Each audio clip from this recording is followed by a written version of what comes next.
asalaamaaleykum tey ci alxamis gi ñu ne ci suba si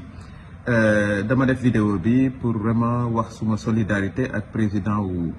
Pastef Ousmane Sonko mi nga xam ne ma nga jëm ci àtte ca procès ba nga xam ne moom la am ak ministre Mame Mbaye Niang di wax ne procès bi amul benn sens procès boo xam ne bi li ko wund rek mooy président Macky Sall di jéem a éliminer ay candidats pour élection présidentielle pour 2024 élection ba nga xam ne moom ca boppam président Macky Sall mënu cee bokk waru cee bokk ndax noonu la ko constitution bi waxee. kon lii nga xam ne lii mooy procès bi amul bopp amul genn ci ay wax yoo xam ne yii kenn mënu cee tere nit nga war a mën a nekk candidat élection présidentielle février 2024 élection bi nga xam ne moom président Macky Sall waru cee bokk. kon tey loolu la ñu jàpp ne procès bi la ko wund ak li ko tax a jóg mooy condamnation boo xam ne day tere président wu Pastef doon candidat. démocratie nag bu ñu koy wax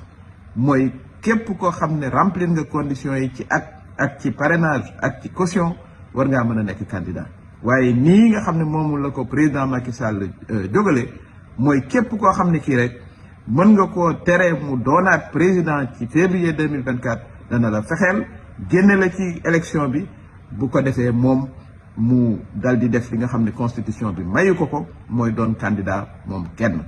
kon loolu it waruñu ko nangu képp kuy démocrate ci réew mi waroo ko nangu ndax élection nag ñëppay bokk Sénégalais yi tànn ka leen neex. lii it aussi ñu woo ci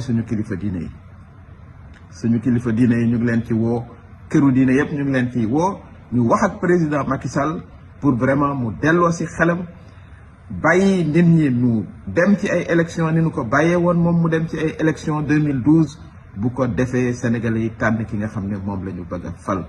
kon tey jii ci alxames gi maa ngi ci wax sama solidarité ak président wu Pastef Ousmane Sonko voilà ne juge yi aussi nañu def li nga xam ne moom la yoon maye ñu bàyyi ko mu ñibbi këram. amul benn condamnation yoo xam ne yi war nañ ko ci am ci ay waxu politique ci ay